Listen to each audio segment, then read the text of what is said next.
I don't have the app on here that lets me use the camera, so we're just going to have the screen and not the picture here for the recording, okay? So, Okay. Seems good. all right. So we pulled out a different console today. This is the Midas M32. And let me tell you just a little bit of context about this. So Midas has been around for a long time. We've got a very good reputation for pretty good stuff.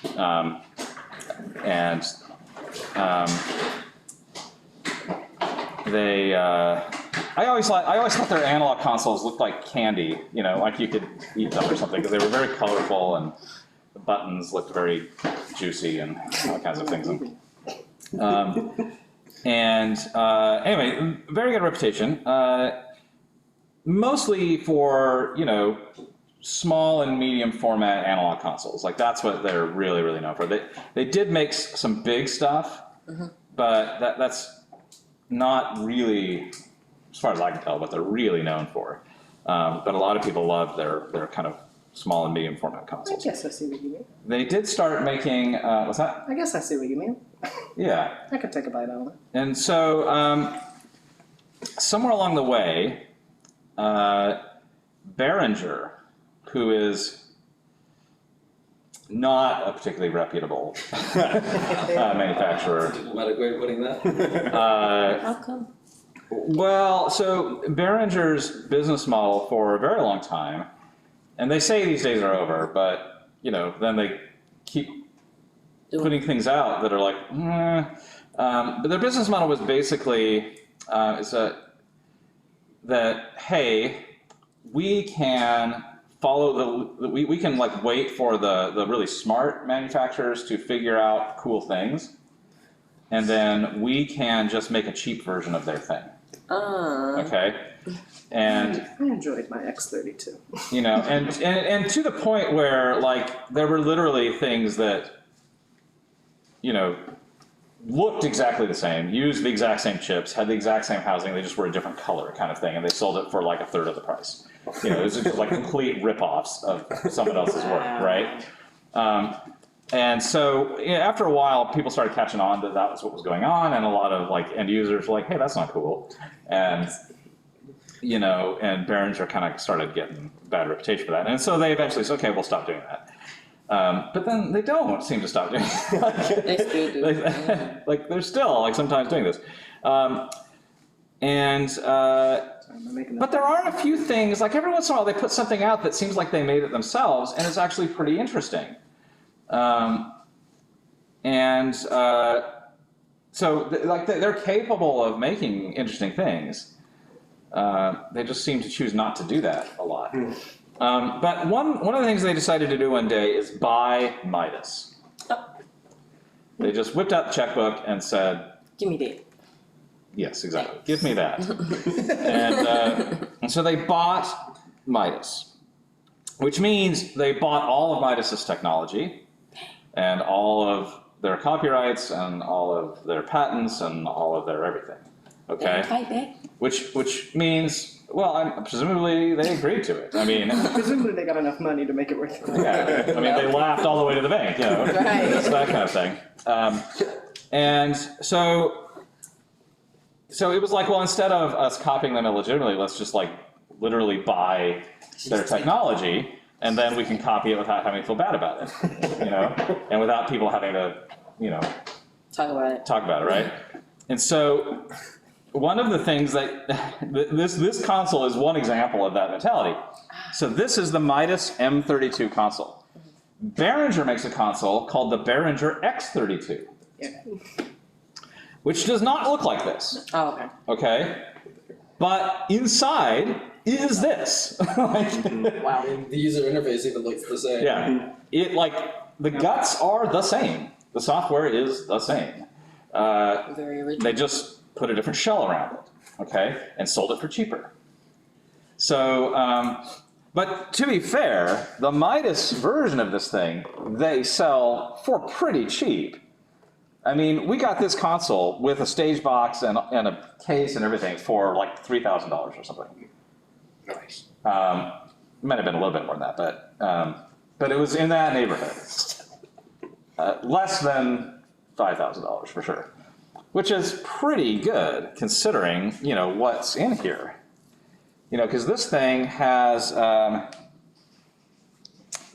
32 input channels, okay, which is not bad for a reasonable size.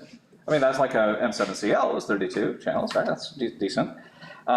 It has 16 buses, which can be configured as auxes or groups in some predetermined combinations, which we'll see in a minute here. It's got quite a lot of local inputs and outputs on the back here. It's got some XLRs in and out, but it also has some card slots.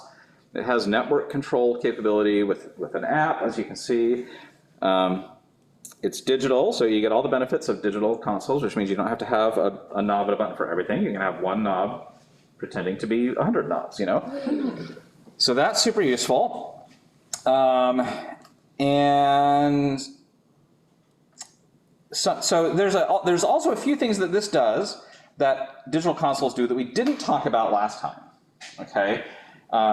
So one of the things that comes with digital consoles is because the buttons and the knobs and the faders don't actually control the sound, right? The sound is not actually, the audio is not actually moving through that circuit that is connected to that button, right? Mm-hmm. The audio is digital, and it's floating around inside of a computer chip, okay, inside of here. And this is just like a glorified keyboard and mouse, okay? Which means that all of the audio and all of the things you do to it are just sitting there as digital data. And digital data can be stored and saved and brought back and changed, and right, you can do things with it, which means that one of the really incredibly powerful things of digital consoles is that they remember most of the time. Okay? Sounds kind of ominous. They remember. And what I mean by that is on an analog console, if you turn all the knobs and push all the buttons and throw all the faders and everything's working, and that's great, and you leave, and you come back a day later, and let's just hypothetically speaking, as though this has never actually happened to me. This has actually happened to me. The cleaning staff comes in that night or that morning to clean the theater, and they see that you set up a sound system. And they're thinking, hey, let's listen to some music. And they whip out a CD or something that they have with them, and they stick it in your thing, and they try to get your sound system to play their music. And they start moving things, because of course they have no idea what they're doing. And they move some things around and change some stuff, and then you come in to do the show, and nothing's working. What? Okay? Or some things aren't working. I'd have lost my mind. This has happened to me. In the analog days, if you didn't have one of those markup sheets, you were screwed. You were screwed, as they say. And because, how do you know what got changed and what didn't get changed? And so having that markup sheet was very important. You had, okay, it's not working, and you just have to make it look like the picture, or at least a picture, a little photograph of. And I would do that sometimes when I would tech a show with an analog board, and then I would leave town at opening night. I would take a picture, literally a photograph of the mixing console, and I would print it out on a piece of paper, and I would stick it at the front of the house, and I'd say, okay, if it doesn't work, make it look like the picture first, and then if it still doesn't work, then call me. Right?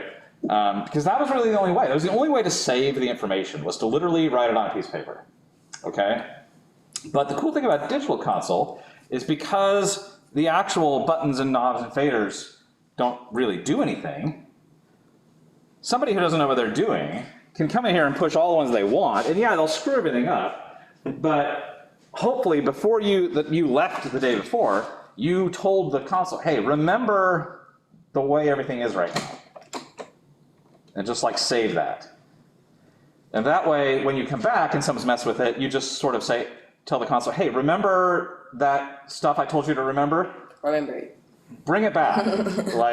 Give it back to me. Oh, sure. And the console's quite happy to do that.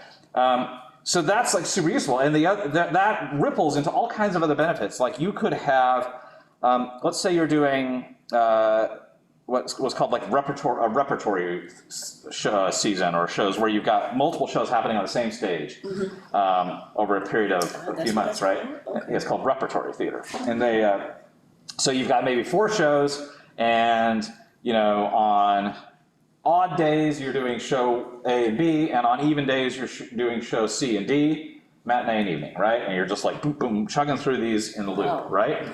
So at 2 p.m. you're doing South Pacific. At 7 p.m. you're doing Wicked. I don't know. I'm just making things up. The next morning you're doing Noises Off, and that following evening you're doing The Crucible. Okay. Oh gosh. Wow. And then you start over, right? From the top. Well, each of those are 4 very different shows. Right. Right? That will have very different sound designs and very different needs, right? And so hopefully, you are either the sound designer for all 4 of those, or there are multiple sound designers and you all kind of work together on a system that kind of will meet all of your needs. But the console will stay here, and you can have a snapshot for each of those 4 shows. So you just walk up and say, all right, today I'm doing Noises Off, and you just tell the computer, hey, bring up the settings for Noises Off, and it goes, boom, everything's there, and you can do the Noises Off. It doesn't take you an hour to turn all the knobs and push all the buttons away. Okay, so super, super powerful. That is the main reason why everyone switched to digital. Gotcha. It wasn't because it sounded better. It wasn't because it was more reliable, because it was neither of those. It neither sounded better nor was actually better. It was unreliable, and it didn't sound as good. And it was hard. because the interfaces were complicated and very abstract, and it didn't make sense. And it made a lot of us nervous, myself included. But the main reason that pushed us over the edge to go ahead and do it was this thing that it remembers. Yeah. And that was huge. Because not only can it remember the difference between Noises Off and The Crucible, but it can also remember the difference between scene 1 of Noises Off and scene 2 of Noises Off. It can even remember the difference between page 1 of Noises Off and page 2 of Noises Off. Wow, okay. Right? You can get that granular. You can even remember the difference between Connor's hat being on and Connor's hat being off, and what that would do to the sound, right? And it can remember just something that small and switch between them, right? Cool. That is incredibly powerful. That is a game changer. That changed the whole way that we design sound. Yes. Right? The mixer was no longer this complicated, heavy, static thing that was hard to change. Now it's very agile and can change anytime you want it to change.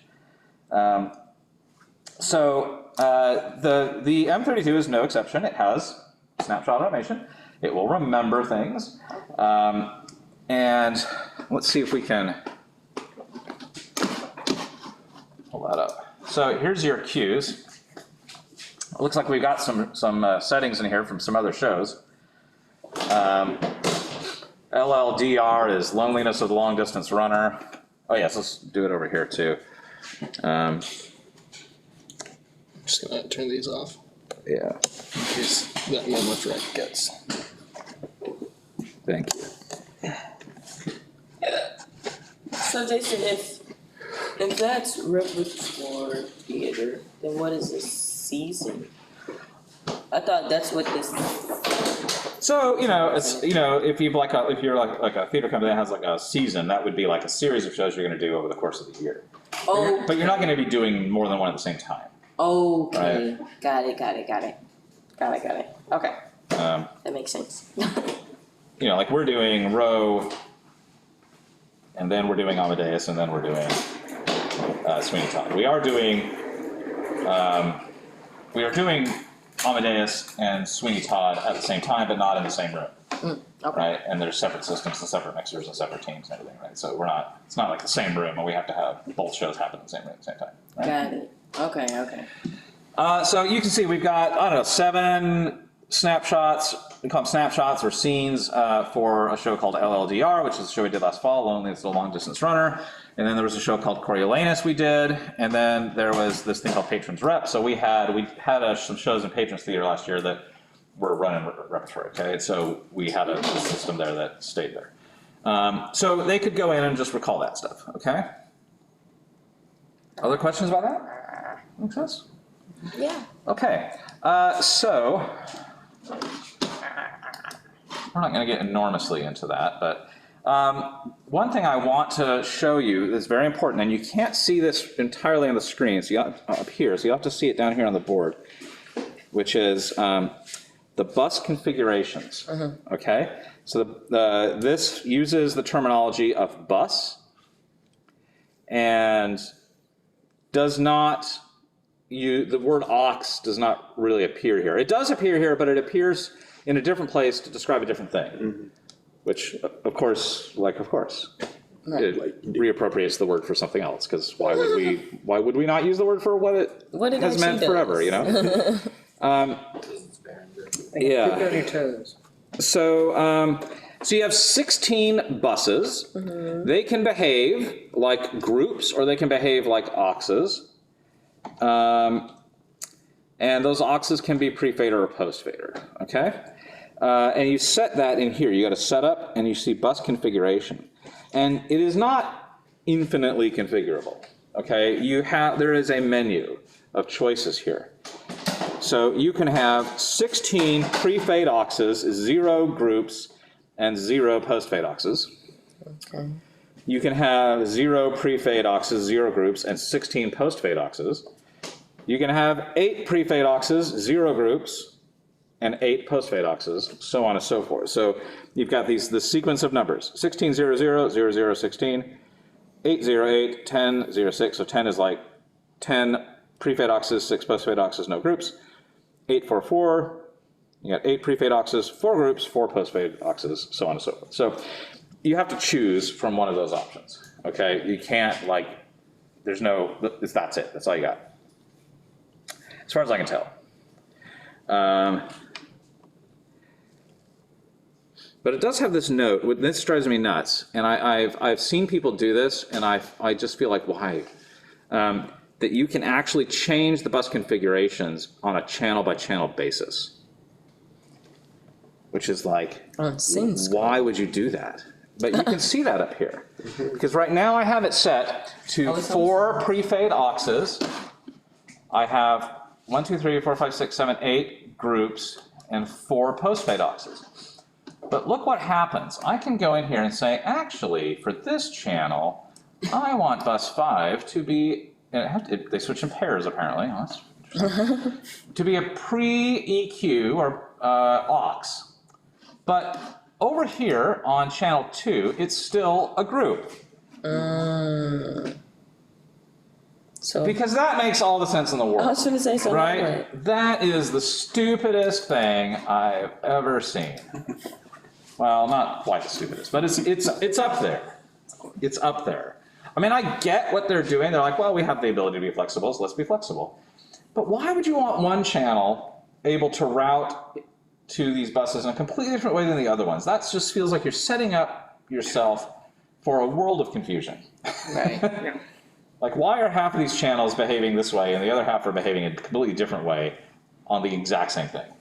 Like, that is really weird to me. I would strongly advise you to not do that. Do you have a reason that this is a good idea? So you've got 5 vocalists and a music track going to a monitor send. You want your vocalist post-fade, but your music pre. I have no problem with that, because like some consoles do that. Like some things you want some channels to be pre-fade versus post-fade. That makes sense to me. What doesn't make sense to me is why would you want to have bus 5 and 6 behave like a group on some channels, but like an aux on other channels? Well, yeah, so like for your, like a full, not just pre-post-fade, but a full group? Yeah. Okay, yeah. That's the part that's like, okay. I would suggest not doing that. Because that can be confusing. Because, remember, a group is like everything goes there. It's either everything or nothing, okay? And so if, like, you're used to being able to do that with a variable knob, and you send things out there based on what you want. But then on some channels, it's a group. It's either all or nothing. And suddenly you feel like you have some reason why that becomes an issue. Like, well, maybe that channel needs to be a little bit less, and it's looking like a group. That could be very confusing in the moment. Because remember, when tech begins, and you're standing here, and there's 50 people in the room, and you know they can't start until you get your act together. Your IQ drops about 30 points. Okay, in that moment. And if you've got some channels behaving one way and other channels behaving a completely different way towards your buses, that may have made sense to you when you were the only one in the room and you were well fed and well rested. Okay? Well hydrated. But when there are 50 people in the room and none of them can work until you get your act together, and you're working with 30 fewer IQ points than you were yesterday, that is not going to make sense to you. And you are going to be thoroughly confused, and you are not going to be able to deliver what they need you to deliver in order to get the work done. And they're going to be like, why is this idiot here? And so these are just little rules of thumb. Yes, they have given you this flexibility. I would highly advise you to not utilize it, okay, for those reasons. Okay, that makes sense? Yep. So aside from that, this behaves more or less as you would expect. At the moment, we have, it looks as though, if we go to the main channel for channel 1, we've got a main stereo and a mono/center. The main stereo fader is like a fixed thing here. You can't change that fader, it's always going to be that. Unless, I've never had to change it. So maybe it's changeable, but if it is, I don't know how to do it. But that fader is always going to be that left-right. Now you can go in, and if you go over here, here is your main center fader, okay? Because you got 4 layers over here, and it gives you your DCAs, which we haven't talked about yet. It gives you your first 8 buses, your second 8 buses, your matrix, because it gives you 6 matrix outputs, and as well as a main center over here. Make sense? Mm-hmm. And these are all your channels. And as far as I can tell, that's not configurable. This is not the control surface that lets you like move things around wherever you want, right? It's very similar to the M7CL in that regard. That, you know, it is flexible in the sense that you don't have to have a fader for everything, which is different from the M7CL. But where the different channels show up on the fader banks is a fixed thing, okay? We will learn about some consoles later in the semester where that is not a fixed thing, and you can literally put anything anywhere you want and put the faders in any order you want. You can put them in completely random order and really confuse yourself if you really want to. Like, it will let you do that. Like, we're going to look at that Digico in a couple weeks, and it will let you do anything, actually, really anything. Even stupid things. You know, it will let you do stupid things. It will let you route an aux to an aux. Wow. For example. Like, you can route an aux to an aux in a Digico. And I have had students do that, and then they don't understand what is happening. And they're like, this is like, it doesn't make sense. Like, the sound, I'm putting it in there and the sound is not going where it's going. I'm like, because you put an aux to an aux. And one of the auxes is up and the other is down. So there are some consoles that are infinitely flexible in that way, and they will let you do anything you want, even if it's stupid. Right? The M32 is not one of those. It will not let you do infinitely stupid things. Good. It will let you do a couple of stupid things, like that weird bus configuration per channel thing. But that's one of the few exceptions where it will let you do something stupid. By and large, it's not going to let you do something stupid, which is helpful. It's just like it's got a structure. It's a fixed format. I call it a fixed format, maybe semi-flexible format, but that's being generous. Digital mixing console, which is what we're looking at right now. If you look on the syllabus, we're looking at small fixed format digital consoles, and I would consider this a fixed format, even though it does have some minor flexibilities. So, inputs 116 will always be bank 1 here. 17 through 32 will always be bank 2, so on and so forth. This has a really cool feature that is super interesting, which is it has a USB port on it that lets you plug that into a computer, and you get the ability to record and play back audio. But So you what extra thing do you have to do? Because it's not just putting it in. We Well- got that the hard way. yeah. So let me show you. So if we go to our routing, Yeah, so you could show on the USB and put it in there, and it would show the file, but we couldn't do nothing with it, like through the console. yeah. So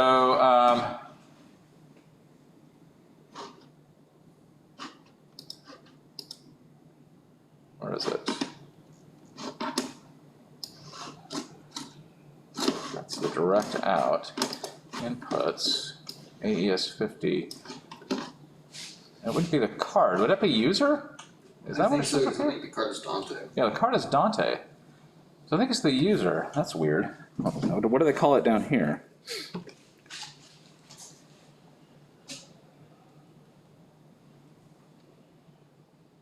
In. I think that's aux ins. No, those are quarter inches on the back. So it must be. Yeah, but it gives you more than just 6 on that USB. Doesn't it? Well, I mean, Like- unless that's the USB it's talking to. No, it's on the back. Like it gives you a USB audio interface.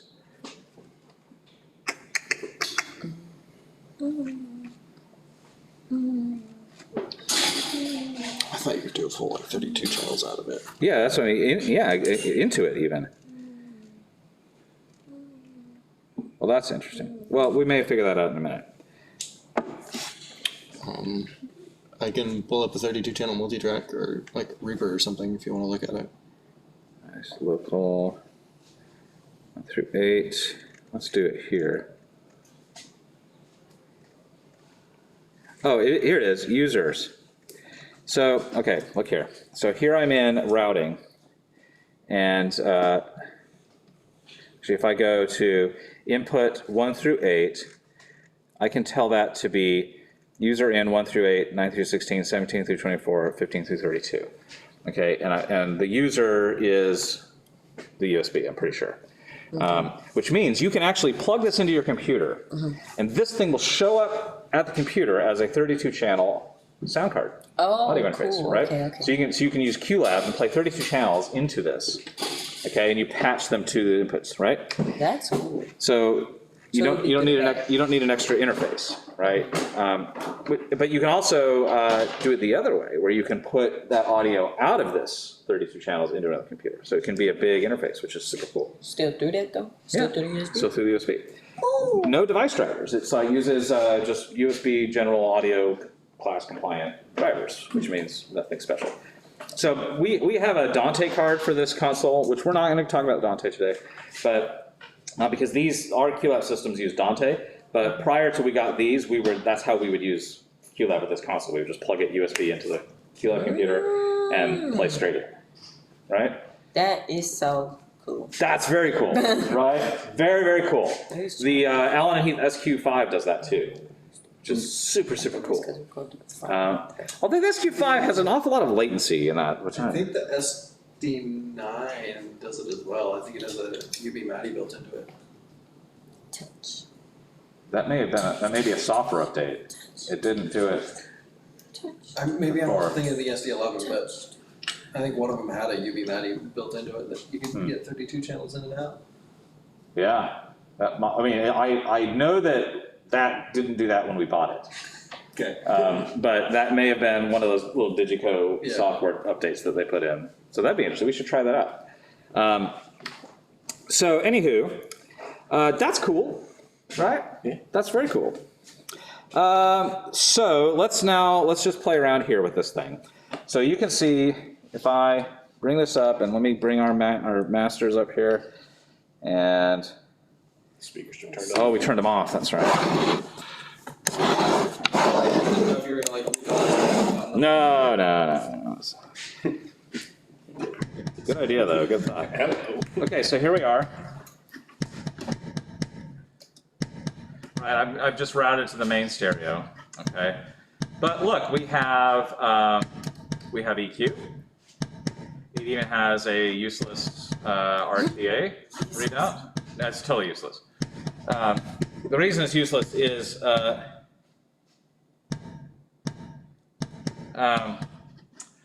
the reason it's useless is that it tells you what's happening, but doesn't tell you if that's right. You know? And this is not a useful tool to EQ with, because it's like, well, that's what's happening, but maybe that's what it's supposed to sound like, right?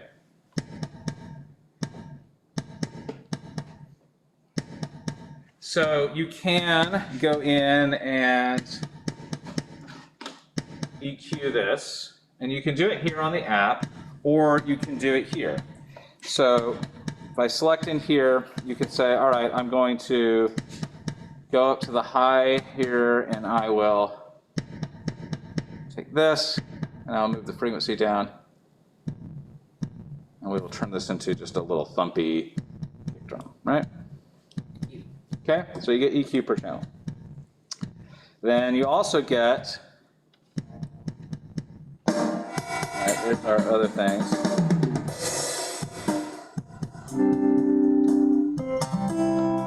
So let's do this one. Select that here. What is that, channel 7?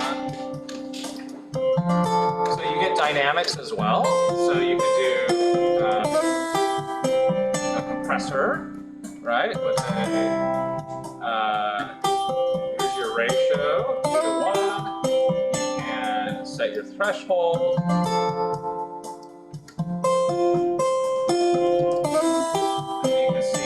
What's coming out is being compressed, okay? Yeah, so that have to be. There it is. Yeah, I was like, I don't know if It still was lower, right? That's what made me think it was doing it. But yeah, there they go. Now it's showing it compressed, right? Now you can do a makeup gain on that. You get a gate, which we learned about gates. Here's where you can route it to your auxes and groups and stuff like that. There are effects racks in here, so built-in like reverbs and stuff, and right now they're patched to post-fade aux buses, which are 13, 14, 15, 16. And then of course the graphic EQs, because you know, everybody needs graphic EQ. There's some interesting things in there. Yeah. I mean, these ones can disappear. Yeah, at least you can get rid of the graphic keys. Yeah, you can, it looks like. That's nice. So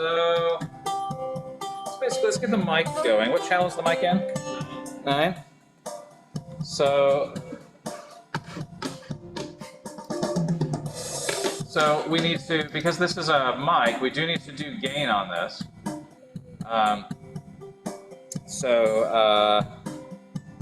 Here's your preamp, right?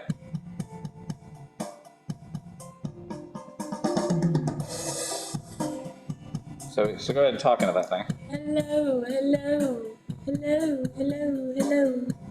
I'm not Hello. controlling Interesting the frequency. Okay, yeah, there it is. I'm talking in the microphone.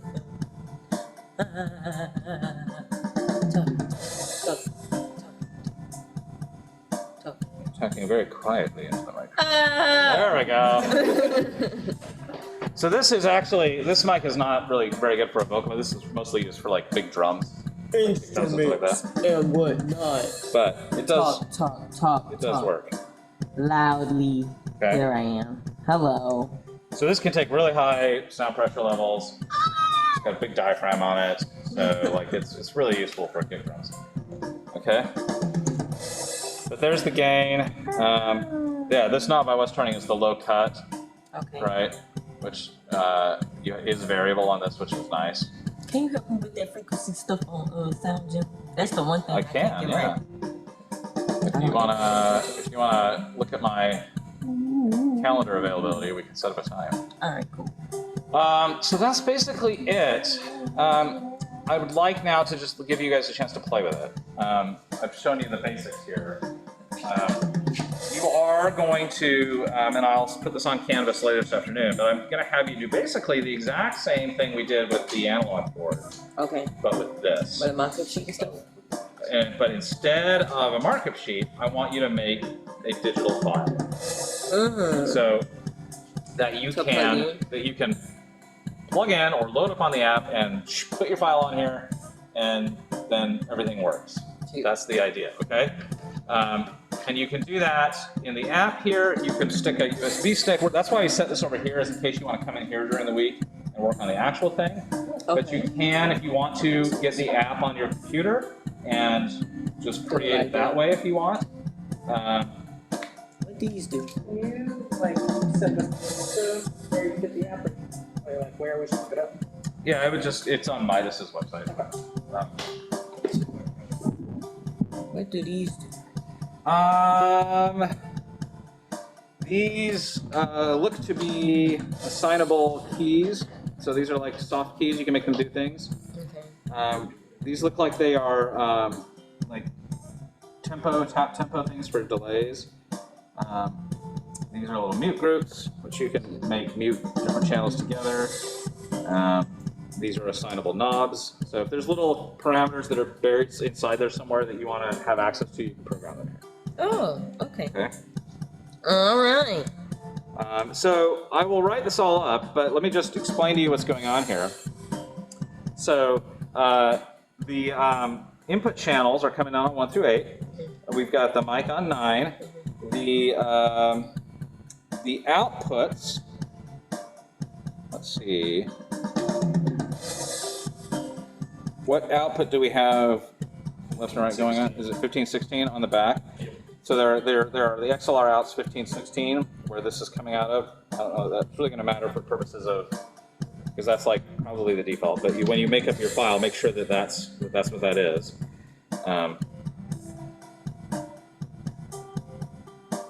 And then you'll save the file. You'll bring it here. You'll load it up. And you'll play it. Cute. That makes sense? I like it. The exact same parameters from last time. Does the flash drive need to be formatted just because it's web? Right. I was just thinking We've that. been messing with that. Wow. Yeah, sometimes some of the consoles are pretty picky about that. I don't know how picky the Midas is, but it might be. Your safest bet, if you're really worried about it, is you can put the flash drive in here and load it up on this app, and it will shoot it down that way. Okay. Right? Does that make sense? Yes. So anyway, play with it and see if there's anything that you don't understand. Help you with that. Okay. I played it a lot last week. So what is the matrix then? Is a matrix just a bus of buses? So we're going to get to that in more detail when we get to the bigger consoles. Oh, okay. But a matrix is, most of the mixing consoles are what we call mixing down, where you're taking lots of inputs and you're mixing them down to a few different places. The matrix is where you then fan it back out again.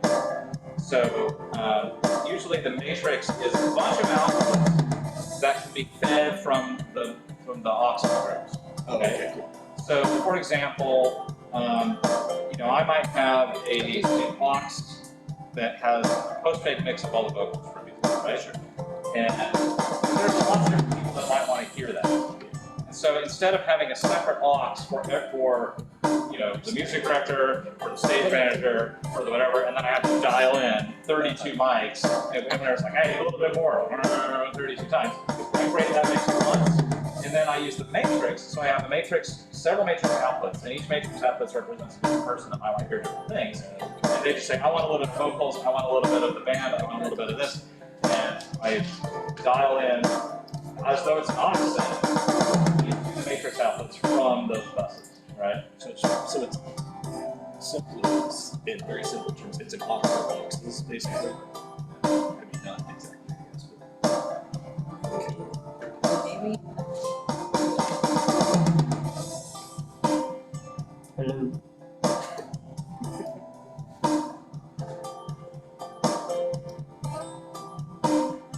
It's doing the thing. So feel free to touch it. So, I messed with the one last week. I'm trying to give them some space. is the gate different on this than it was on the Nope, other? same thing, automatic mute button. Ah, okay.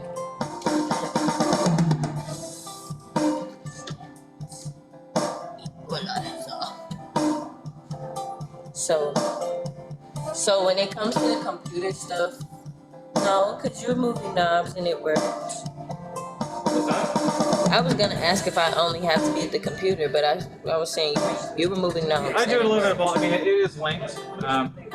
It doesn't automatically like when you select here, it doesn't automatically select over there. There might be a way to tell it to do that. Let's see.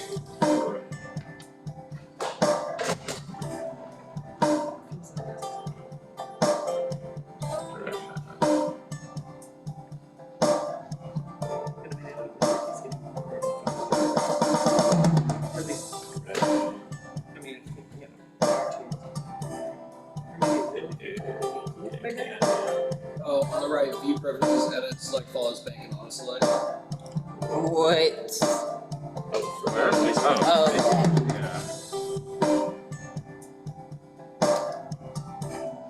Yeah. Okay, let's try it now. So select something over here and see if it flips. No. I got it. I think Seven right now. that's where it does the bank flips anyway. Select follows bank. Select. That doesn't do that.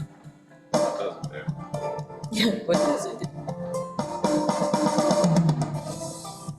Ah, selected screen follows mixer. Selected channel follows mixer.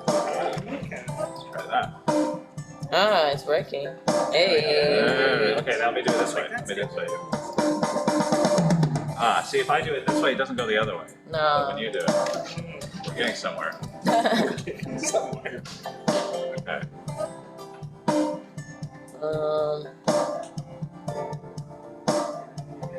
Do you have to do it here then maybe? Maybe. It would be in GUI preferences. Maybe network? Oh, it's No. would be different there. Yeah, it'll be it. Oh, look, I found the place where you put the USB thing into a different mode. It was there. Where is it? It's been moved. PC transfer control library. Got it. That's some setup mixer. Yeah.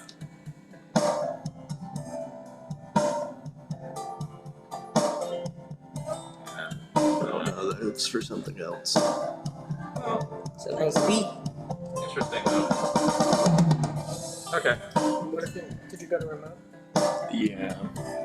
Honestly, I thought it was So what are these? like a mini remote. I'm These sure are the- that says local. These are the different types of EQ settings, right? Okay, gotcha. So you can put So that's how you you can put the high in different modes, right? That is so cool. You can put it.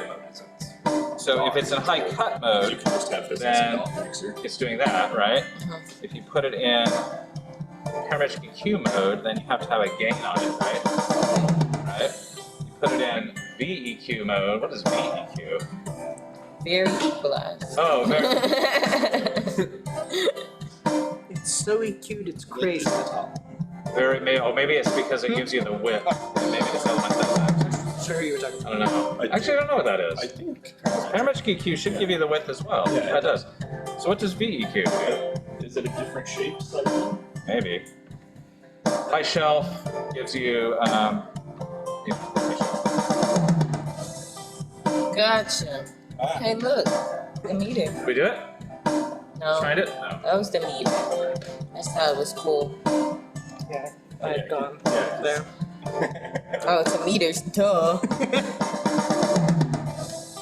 So what's this? Okay. That's where you route the inputs and outputs. This is the library of like effects processing and stuff like that. Just clicking stuff. Yeah.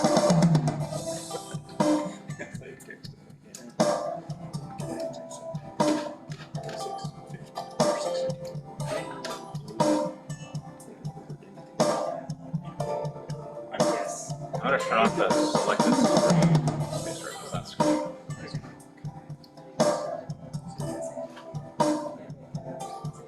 suggestions. I want to peek out there. Yeah, I think about it. I think it would yeah. And also, yeah, around. So the interesting thing about this console and ones like it are that, you know, it has this weird abstraction where you can't see everything, but it really is not very flexible, which means, you know, if you just can find where the thing is you're looking for, it is there. Yeah. And you don't have to tell it to do that thing. Like, it's doing that thing.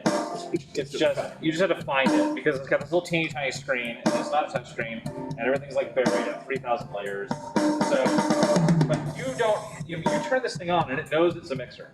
Yeah. It knows it's a 32 channel mixer with 16 buses and a couple of main outputs and some matrix, and, you know, and it has all the processing already set up on the channel.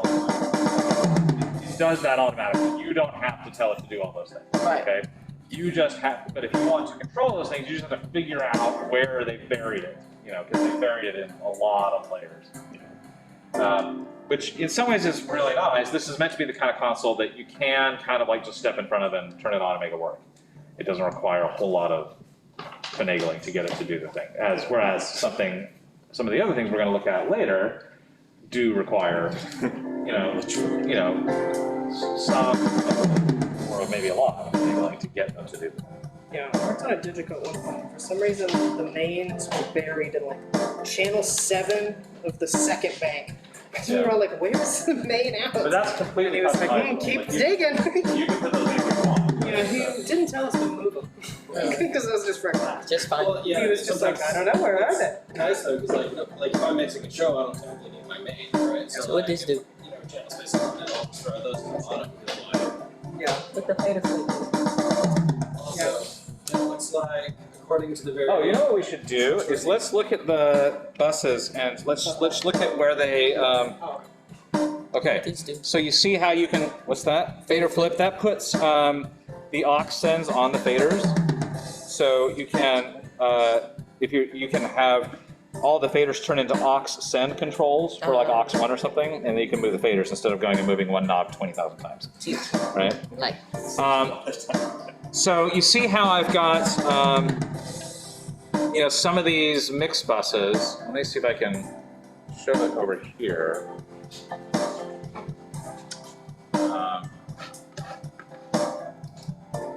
Yeah. Okay. So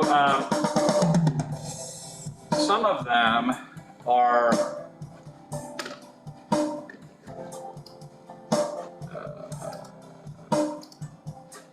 So it's 1 through 4 are the auxes, 5 through 12 are the groups, okay? So if I go into group 5, which I know is a group, I can route it into main stereo, which would turn it into a subgroup, wouldn't it? Right, which you will have to do for your project. okay. This, then that. So how many auxes do we need for the, it was, There were 5. Yeah, there were Yeah. Post fade and 3 or 4. so we should set that up. We couldn't find the ability to globally program in the app over here, but now that we've got the mirroring thing going on, maybe it'll work now. Maybe it'll show us.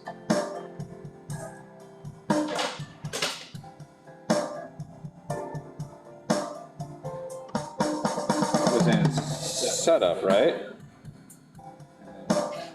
There it is. Config. See, I don't see it in here.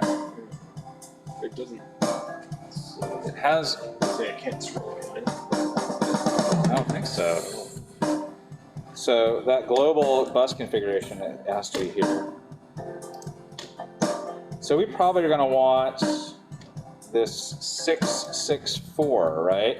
6 auxes, 6 groups, and 4 post-fade auxes. Cool. That sound right?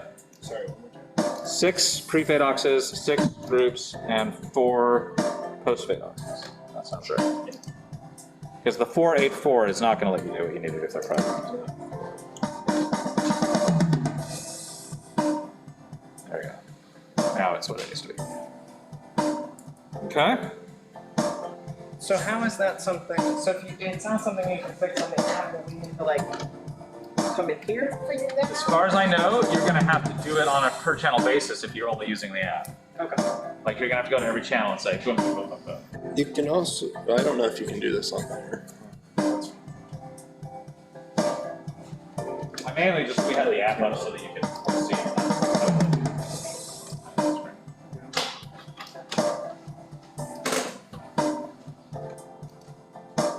Anything else that you wanna learn how to do that you don't know how to do? Let's go through this lesson from the beginning. All over again. Sure. Just a refresher. I wonder if maybe we should play around with the effects processing, Ooh, and just since so if like you're gonna do like the reverb kind of thing. effects but over there. Yeah. So we've got you know, number one is vintage room, which sounds like reverb. Sounds like you're gonna be like in Sounds the like old reverb. room. It's on bus 13. So then we need to. Like on the side. Or does it say, it says something? Yeah, I think that's it. Are you doing the TCAs later this semester? Yeah. I haven't talked about that quite yet. So it comes back here. Let's say we want to put reverb on this mic, right? So we know the reverb gets in on bus 13. So let's hit channel over there so you guys can see what I'm doing. Plus 13. So if I go to 13, that should be this one. Go to the sends tab on there, and let's see if it shows up here as well. Please. There we go. There we go. Okay, so I'm gonna put this mic into the reverb. Okay, ooh, I can already hear it. Hello. Right? And then it's over here, plus 13, I can see the level there. Okay. Okay, and then if I look at effects, I should be able to see level coming in and out of the effect, right? The effect comes back over here. And this is routed to, go to the channel on this,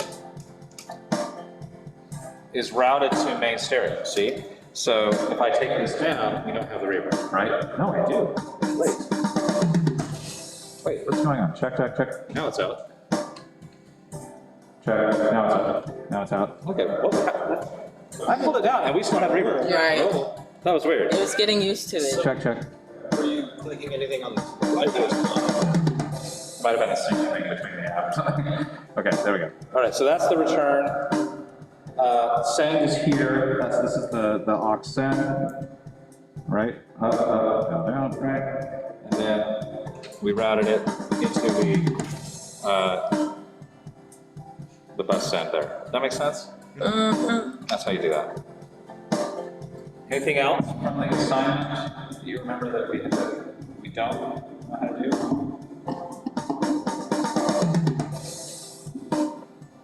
The post and pre-fade stuff, I saw it on a screen. Yeah. I don't So remember which one it was though. that would be over here. Pull up 1 through 32 over there. There we go. So if you go into the sends, which let's Oh, there it is. if I go here, here's the sends, and you can set them to, it's right now it says pre-fader, but you can change that, right? So you can go in and say,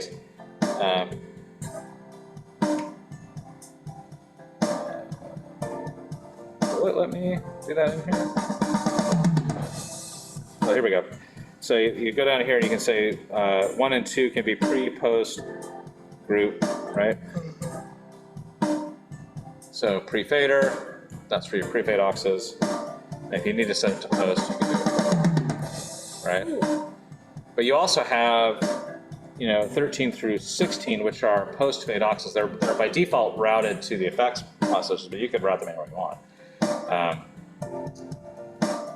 You could turn them into groups. why you do have it. You have the ability to do that. Okay? Does that make sense? Yes, it does. And you said I go to settings.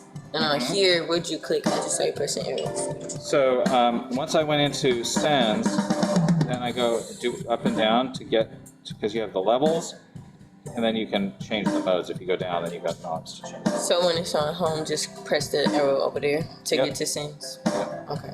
So you go home, go sends, and then if you want to change the mode, you're either going up, down here to get to that screen there, right? To go pre-post.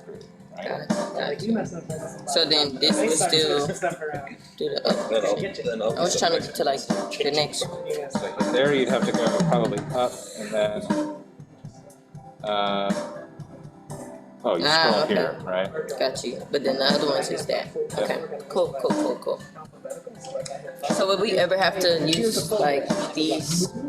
Yeah, so this is like this is how you route the channel to main stereo, right? So it's not routed to stereo anymore because you know kick drum. Okay. Now it's in, right? Mono center is just a sec. That's your other main bus. And there's a pan knob here. Oh yeah, that's what I was messing with. I didn't hear it changing it.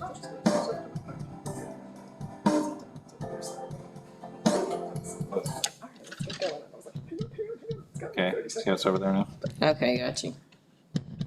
Versus, Sure. Yeah. Cool. so the part I would like you to kind of play with on your own in particular is the saving of the file Okay. and the loading it onto here. I would suggest you come in and try that Yeah. sometime before next Friday, Right. just to make sure that that works the way you think, because that's hard to emulate at home. Got you. I do not have an M32 just to. Yeah, so give yourself some time to play with that. Yeah. You didn't have that $5,000? So just try, I would suggest, working ahead a little bit and setting this up and then coming into the shop sometime early to middle of the week and just try it, see if you can load it up. Because if you're missing something about that, you then have some time to figure it out. You can ask for help or whatever. You can ask me or Matthew to help you with that. I kind of don't want to show you that right now because I would like to leave a little bit for you to kind of teach yourself because I think that's an important skill, especially with digital consoles, is how to walk in front of something and figure out how to make it do what it does.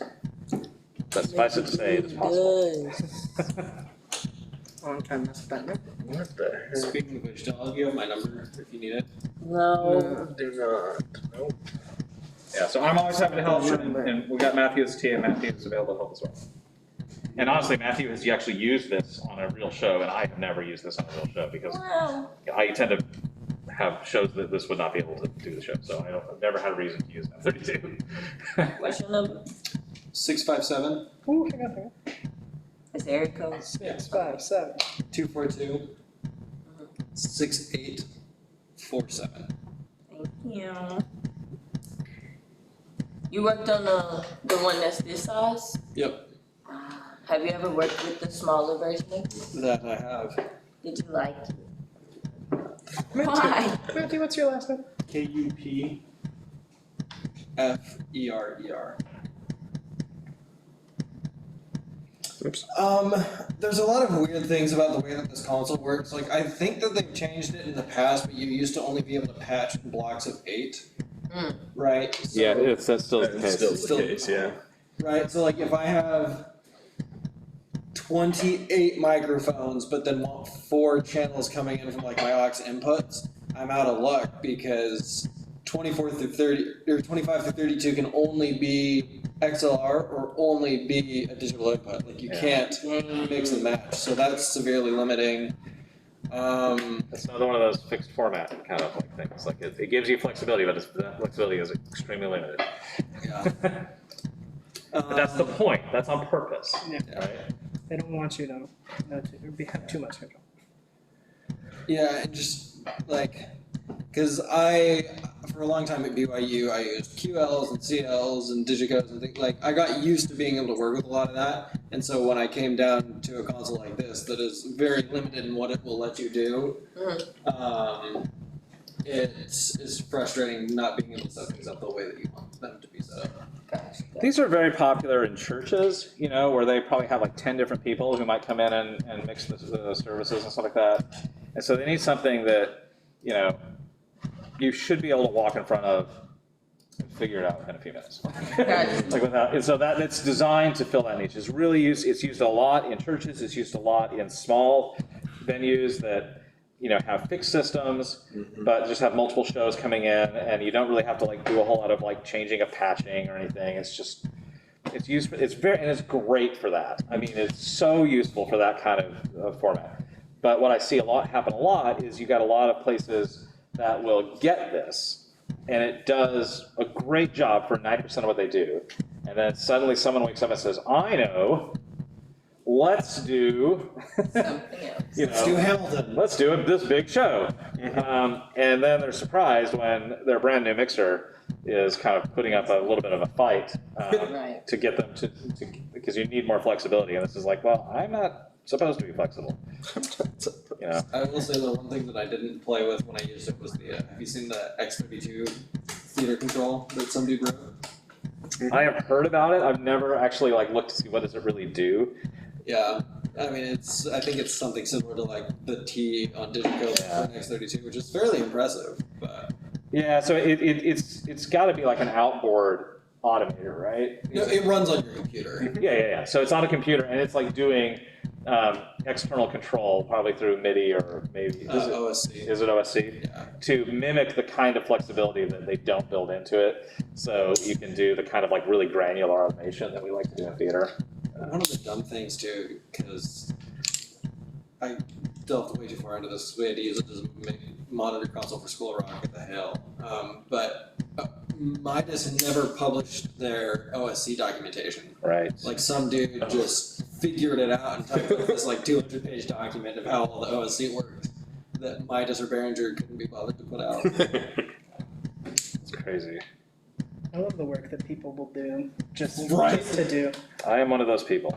Like, I don't know. I Like, am one of those people. Makes That's it how I easy. got Get things. UDP working on Q score, just Yeah, because that's somebody awesome. else did the work to figure out what the script needs to look like. Yeah. And I'm like, okay, now that this is running, I can write everything else that I need. But somebody else figured out how to get it open and talking. I once spent a month writing a custom app to remote control an old reverb processor that responded to MIDI commands. So I spent a month writing this app to save myself a single walk up a flight of stairs during tech. Wow. That is how my mind works. Wow. Why do that when I could just sit here and write forever? Why would I walk up the stairs once to program that reverb controller when I can spend a month writing an app to never have to walk up that flight of stairs? That's so wild. does that fall into that what we were talking about with, what'd you say? The meta work? Meta work, That's yeah. 100% meta work. The meta work is the work you do when you're trying to avoid the work you're supposed to do. Oh yeah, we Sounds were like in my here. entire job at the Hill. Yeah, we were in here working on Swing, and he's playing clown music, editing together that video of us getting out of the track. And I kept telling myself, I'm like, I should not be doing this. But I have far more important You things know? to And I do. was like, wow, he's really serious about this video. Yeah. Like, no, this is excellent meta work. It's like, this is important. Like, this has to be done. Did you add in a counter? I got up to 8 and then I ran out of time and I haven't gotten back to it yet. Yes, I thought I was done and then Seth comes over. Yeah, I and is forgot like, it's you know, you really should have like a count like going on the screen every time someone comes Yeah, I out. gave you more work, I'm And I sorry. was like, you're right. There's another 3 hours of meta work I can do. Pretend like I'm being productive. How But do I I'm just really get it just to avoiding the scroll? work I'm Oh, supposed to there. Yeah. Hold on.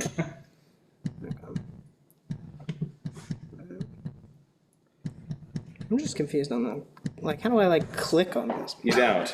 Okay. You can go over though, So they kept if you hit press the on right those arrow, things. Didn't give you then a you touch can screen. get to the actual. We went back to the 90s. If that's what you were- The technology doesn't work. What do you I'm want? gonna stop the recording. Is that okay? Does anyone have any questions? Any pressing questions they're still waiting on? Everyone wants to talk about. I don't think so. I'm gonna stop.